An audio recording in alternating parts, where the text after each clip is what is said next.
बहिणींसाठी अत्यंत मोठी आणि महत्त्वाची लाडक्या बहिणींना आता ई-केवायसी साठी आणखी मुदतवाढ देण्यात आलेली आहे। राज्यातील तांत्रिक अडचणी आणि गारपिटीच्या संकटामुळे लाडकींकडून ई-केवायसी प्रक्रियेला मुदतवाढ देण्याची मागणी होत होती आणि आता 30 एप्रिल पर्यंत ही मुदत वाढवल्याचं मंत्री अदिती तटकरे यांनी स्पष्ट केलंय।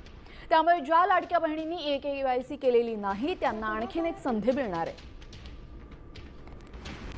जी मुख्यमंत्री माझी लाडकी बहीण योजना सुरू आहे त्याची ई-केवायसीच्या संदर्भातली मुदत ही काल 31 मार्च रोजी त्या ठिकाणी संपली।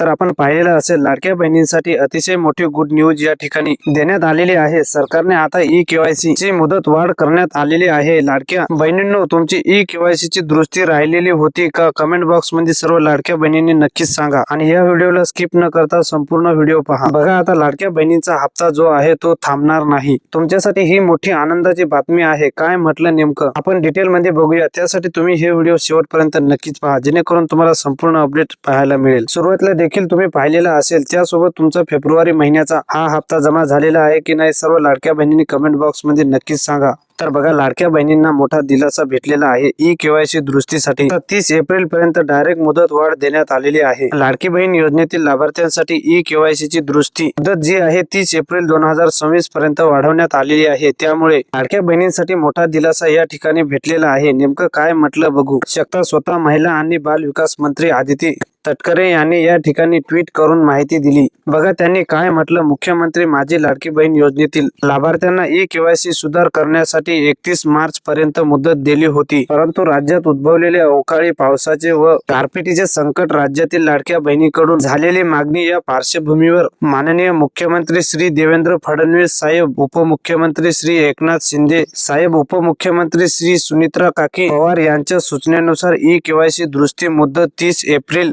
2026 पर्यंत वाढवण्यात आली आहे। तर बघू शकता, स्वतः त्यांनी ट्विट करून या ठिकाणी ऑफिशियली ही माहिती तुमच्यासाठी दिलेली आहे। ई-केवायसी ची या ठिकाणी दुरुस्त करण्याची जी मुदत आहे 30 एप्रिल 2026 पर्यंत असणार आहे। म्हणजे बघा, फक्त तुम्हाला या ठिकाणी पहिल्याप्रमाणे दुरुस्ती जी आहे तुमच्या पहिल्या केलेल्या ई-केवायसी मध्ये सध्या करता येणार आहे। सर्व लाडक्या बहिणींना अंतिम मुदतीपूर्वी ई-केवायसी दुरुस्ती पूर्ण करावी, नम्र विनंती असं त्यांनी म्हटलेलं आहे। फक्त तुम्हाला याच्यामध्ये दुरुस्ती करता येणार आहे। म्हणजे पहिले जर तुम्ही ई-केवायसी केलेली असेल, तुमची पहिले ई-केवायसी झाली होती का आणि त्या ई-केवायसी मध्ये काही चुका तुमच्या झालेल्या होत्या का, तर त्या चुकीमुळे तुम्ही जर अपात्र ठरलेले असाल, ज्यामुळे तुमचा लाभ जो आहे तो बंद झालेला असेल। या व्हिडिओ मध्ये एवढीच माहिती आहे। नवीन काही अपडेट आल्यास सर्व लाडक्या बहिणीपर्यंत शेअर केला जाईल, जेणेकरून तुम्ही आपल्या चॅनलवरती नवीन असाल तर आताच आपल्या चॅनलला नक्कीच सबस्क्राईब करा आणि हे व्हिडिओ जास्तीत जास्त लाडक्या बहिणीपर्यंत नक्कीच शेअर करा, जेणेकरून सर्वांना अशीच अपडेट पाहायला मिळेल।